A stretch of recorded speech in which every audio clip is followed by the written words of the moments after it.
HIPAA. We thought we'd give a quick update just about something that we dealt with related to HIPAA that I think that maybe we just have some different insight that we'd like to share with you. So on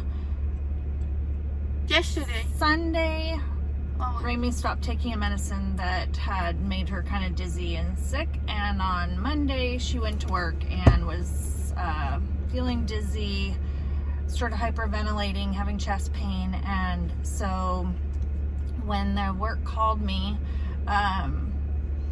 they asked what to do, and I asked to talk to her, and she couldn't answer questions. So I said, go ahead and call an ambulance, because I didn't know what was happening, and I knew it would take me at least 25 minutes to get to her work from where I was. So after she was checked out in the hospital, she basically had dehydration, and it was causing her heart rate to be really high, and it was making her feel really weird. So she was kind of having an anxiety attack related to that.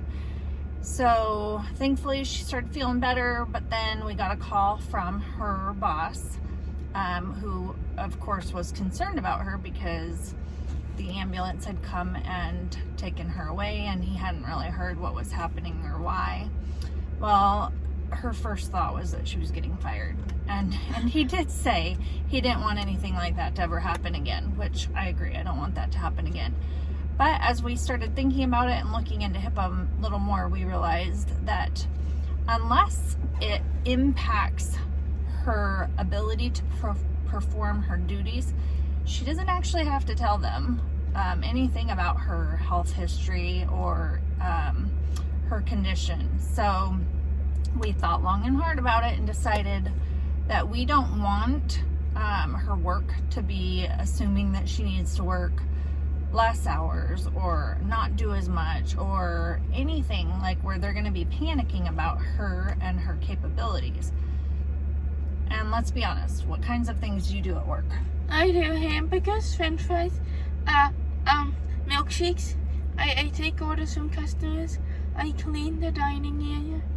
So any of those jobs, if you're watching and you have hypoplastic left heart syndrome or hypoplastic right heart syndrome, a single ventricle, even if you're in heart failure, any of the above, those are all duties that you can usually do in any instance, unless you're in a more critical state where you're sick. Those are things that are her duties, and she can perform all of them. So when we went in today, we were very kind and forthright with the fact that she had started a medication and it made her dizzy, made her dehydrated, and she hadn't eaten or drank that day, and apparently had a panic attack, and that's why she had to be taken to the hospital. But we did not disclose that she has a heart condition.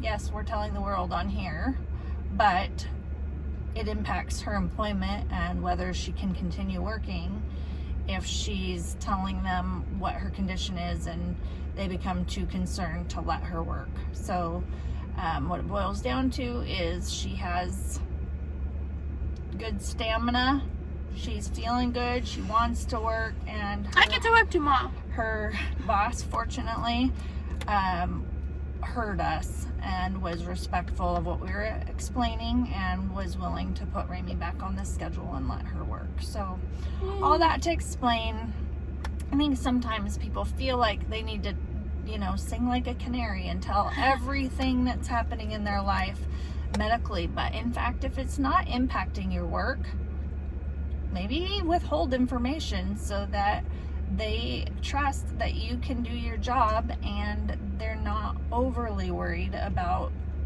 your health. Because unfortunately, if you have a heart condition, sometimes people assume that you can't do things and they worry about you, and they may not actually want you to come back to work because they're afraid something will happen while you're there. And let's be honest, we just want Raimey to have experiences like a normal 16-year-old, a job, an education, regular things in her life. And so that's how we're prioritizing it, and that was our decision. Maybe somebody else would make a decision to tell them everything, list it out, what limitations they have. But for her, she can do pretty much anything. I might admit that I might have sang a little bit like a canary and told a couple of people. she learned a valuable lesson because she had told a couple people that she's in heart failure, and I think that that's what freaked them out. And then all of a sudden she was removed from the schedule and not scheduled to work, and I think that they were worried. So lesson learned.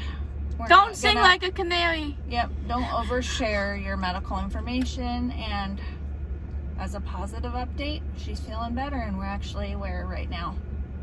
About the Humane Society. She's gonna do another mentor shift at the Humane Society. Anyway, there's our update.